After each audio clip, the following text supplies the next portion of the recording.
So let's start with Bach and talk about Bach. I mean, much has been made throughout your career that you began, your discography with Bach. You were still a teenager.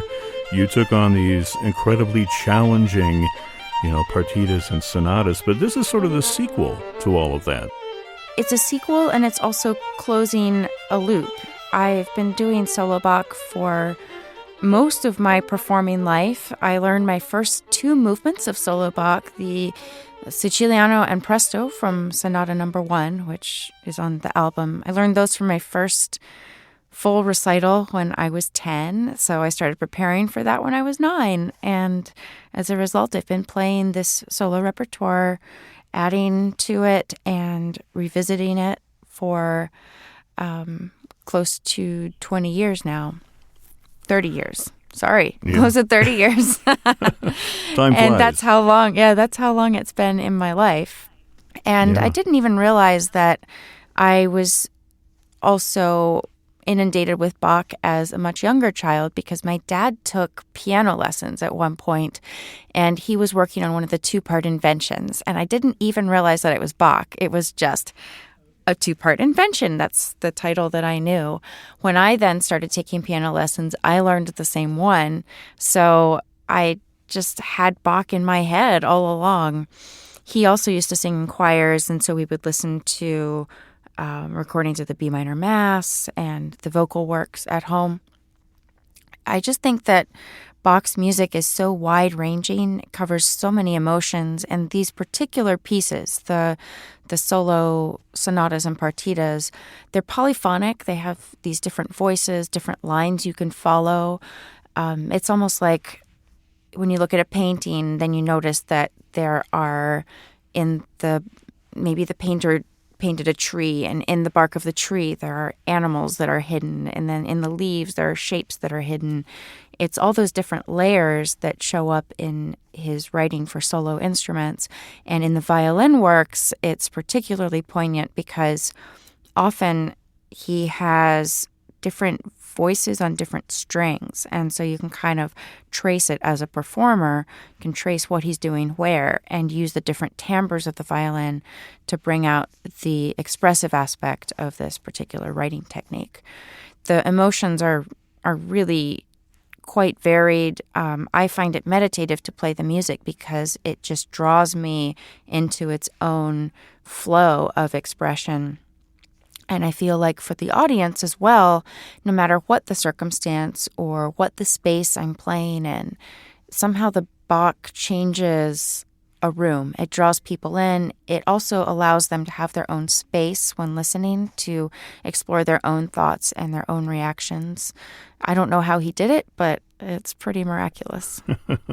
Yeah, and it's interesting the way you describe it, the fact that it's not programmatic in any sense, so he's not telling people what they should be thinking about when they're listening to it. What are you thinking about when you're playing it? What does solo Bach violin music evoke in you? Well, for a performer, when you look at the score, he doesn't actually tell you much about what to do in the score either. He doesn't tell the listener how to listen, and he doesn't really give many directions as far as tempo. I mean, there might be one word at the beginning of a movement to tell you basically what kind of a speed to play, like presto, or it might be a stylistic word like Siciliana, which tells you it's styled after a dance. And so you kind of try to figure out how you relate to that dance format in that music. And there are only a couple of places where a couple of movements, a movement is a section of a piece, so a couple of movements where he indicated whether he wanted forte, loud, or piano soft. So it's really, really up to the player to decide pretty much everything, from whether you hold the volume of a note or whether you fade it. Whether you do a crescendo or a decrescendo, whether it's a peak of the drama or whether it's the valley of the drama. And it's really so up to the performer. I think it becomes intimidating. You could do everything, and so when you can do everything, you almost are tempted to freeze up and do nothing. Mm-hmm. But having played these pieces for so long, I've done them so many different ways, I feel like I have a pretty clear picture of where one decision in the moment can lead. So I might decide I want to highlight the top line of the music, the high notes, and then I know where they go. It doesn't throw me off to suddenly decide, oh, I'm going to go in this direction with these notes. I think what he wrote in the score is all relative, and you can interpret it many, many different ways. And I think that all of them have validity, but you have to have a certain conviction and a certain inner peace with the direction you're taking the music, or else it's unsettling for the listener.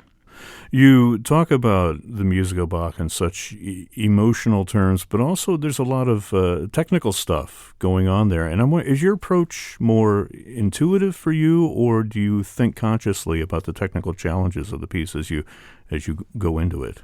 I like to chip away at the technique. I also think that by now it's pretty intuitive. I can think about a concept of technique, like maybe I want to... But for me, the technique is connected to the musicality. So I'll think I want to hold the long notes longer and play the fast notes faster. It's a very basic approach, a very basic way to change how you do something. And that is somewhat technical, because if you're going to hold a note longer, you have to do it differently with the bow. You have to save your speed on the bow so that you can sustain the note. And then if you're going to play the fast notes faster, you have to be ready to play the virtuosic stuff faster. But really, it's about, if I do something that way, if I do play a slow movement with that idea in mind, then really what winds up happening is it sounds a lot more free rhythmically. It sounds much more improvisatory, melismatic. So it's really a combination. I've always been taught to look at technique as an enhancement of the music. You use technique for the service of the musical communication. And ideally, the technique doesn't become the focus. Ideally, the technique supports the emotion. Yeah, very well stated. I can tell that you've done a lot of interviewing yourself. I've done a lot of thinking. When you practice, you have a lot of time to think. Well, I like your interviews series that you have on YouTube. Thanks. Because you've interviewed such a wide variety. Everybody from another Hilary Hahn to a fish. I love your fish interview, by the way.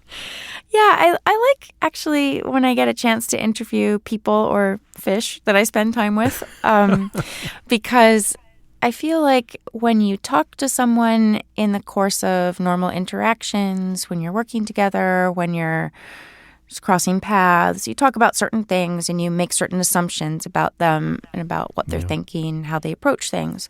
But then if you actually have a format where you are directly asking questions, you learn more about the person, even if you think that you knew everything that you needed to know.